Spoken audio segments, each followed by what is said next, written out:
ये वीडियो उन लोगों के लिए नहीं है जो भीड़ का हिस्सा बने रहना चाहते हैं। यह उन लोगों के लिए है जो इस खेल को बदलना जानते हैं। क्या आपने कभी महसूस किया है कि जब आप किसी चीज को बहुत शिद्दत से चाहते हैं तो वह आपसे दूर भागती है, और कभी-कभी जब आप पूरी तरह सहज होते हैं तो चीजें बिना किसी प्रयास के आपके सामने आ जाती है। यह संयोग नहीं है, यह ब्रह्मांड का नियम है। आज हम अष्टावक्र के उस दुर्लभ ज्ञान की गहराई में उतरेंगे जहां मैनिफेस्टेशन के सारे नियम छोटे पड़ जाते हैं।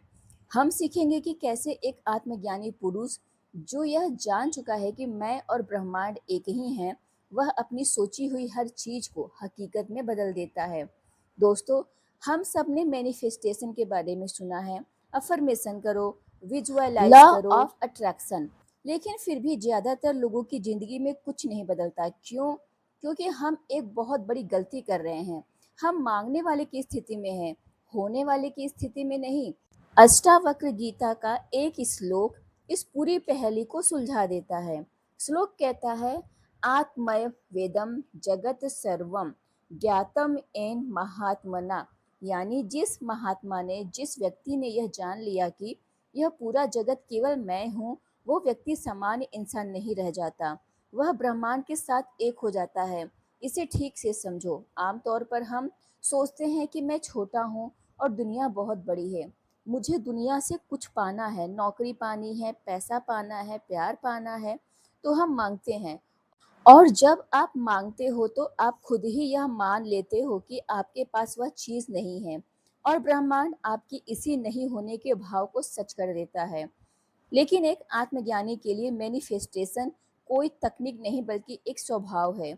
सोच कर देखिए, जो व्यक्ति यह जान चुका है कि बाहर की दुनिया केवल उसकी आत्मा का प्रतिबिंब है, उसके लिए कुछ भी असंभव कैसे हो सकता है। यदि आप दर्पण के सामने खड़े होकर मुस्कुरा रहे हो, तो क्या आपको दर्पण से मुस्कुराने का आदेश देना पड़ता है? नहीं, दर्पण तो अपने आप मुस्कुराएगा। वह आपका ही प्रतिबिंब है। ठीक वैसे ही जब आप यह जान जाते हो कि यह पूरी सृष्टि आपकी चेतना का ही विस्तार है, तो आपको किसी चीज़ के लिए मेहनत नहीं करनी पड़ती। आपका संकल्प ही काम करने लगता है। अष्टावक्र कहते हैं, जब आप उस अवस्था में होते हैं जहाँ ज्ञाता और ज्ञेय का भेद मिट गया है, यानी देखने वाला और देखी जाने वाली चीज़ दोनों एक हो गए हैं, तो आप कुछ मांग नहीं रहे होते हैं बल्कि आप होने का आदेश दे रहे होते हैं। यह बहुत बड़ा अंतर है। मांगने में भिखारीपना है, आदेश में राजा का भाव है। एक भिखारी कहता है, प्लीज मुझे दे दो। एक राजा कहता है, ऐसा हो। ब्रह्मांड भिखारी की नहीं, राजा की सुनता है। तो अष्टावक्र के अनुसार मैनिफेस्टेशन कैसे काम करता है?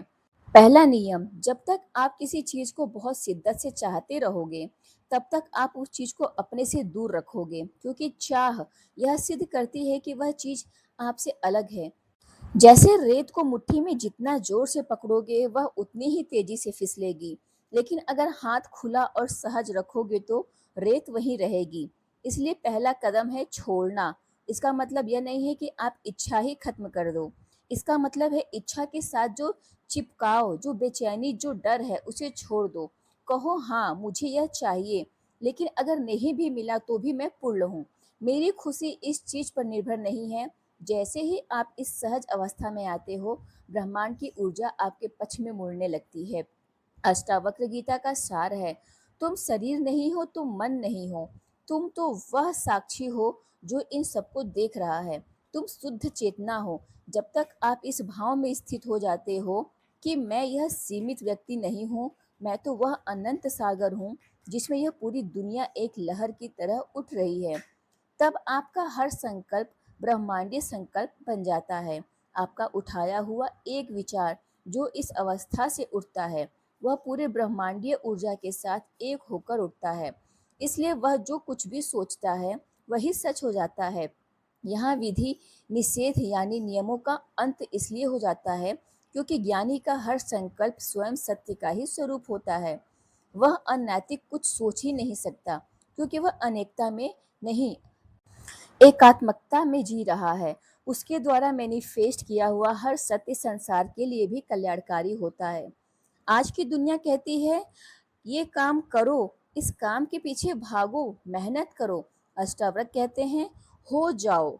जब आप उस होने की अवस्था में होते हो जहां आप शांत हो, मौन हो, साक्षी हो, तब आपको कुछ पाने के लिए मेहनत नहीं करनी पड़ती। चीजें आपकी ओर खींची चली आती हैं, क्योंकि तब आप खींच नहीं रहे होते, आप चुंबक बन जाते हैं। यही वो अवस्था है जहां बिना प्रयास के सब कुछ मिलने लगता है। रोज 10 मिनट के लिए सब कुछ करना बंद कर दो। आंखें बंद करो और सिर्फ देखो, अपने विचारों को देखो, बिना उन्हें जज किए। बस साक्षी बन जाओ। धीरे धीरे आपको एहसास होगा कि विचार आप नहीं हो, आप तो वह आकाश हो जिसमें विचार बादलों की तरह आते जाते हैं। जैसे ही यह बोध गहरा होगा, आपका मन शांत हो जाएगा, और उसी शांत मन में उठता हुआ एक छोटा सा संकल्प भी हिमालय जितनी ताकत रखता है। आप कहोगे, मेरी जिंदगी में शांति है, और ब्रह्मांड को आपकी शांति को हकीकत बनाना ही पड़ेगा, क्योंकि अब मांगने वाला और देने वाला अलग नहीं रहे, दोनों एक हो गए हैं। दोस्तों, अष्टावक्र गीता कोई किताब नहीं है, यह एक आईना है। यह आपको याद दिलाती है कि आप कौन हो। आप वह नहीं हो जो आप सोचते हो, आप वह हो जो सोचने वाले को भी देख रहा है। क्या अब आप तैयार हैं उस जड़ता को तोड़ने के लिए जो आपको आपके ही बनाए हुए बंधनों में कैद रखती है? क्या आपने कभी अपने जीवन में उस पल का अनुभव किया है जहां आप बिना किसी डर, बिना किसी झिझक के पूरी तरह उस ब्रह्मांडीय प्रवाह में तैर रहे थे? अपनी राय, अपने अनुभव और अपने उस सत्य को कमेंट में ज़रूर साझा करें। मुझे पढ़ना बेहद पसंद आएगा कि आप इस अद्वैत दर्शन को अपने दैनिक जीवन में, मैनिफेस्टेशन में कैसे उतार रहे हैं। अगर यह वीडियो आपकी सोच की सीमाओं को तोड़ने में सफल रहा हो तो इसे शेयर ज़रूर करें। हर हर महादेव। वीडियो में अंत तक बने रहने के लिए आपका बहुत बहुत धन्यवाद।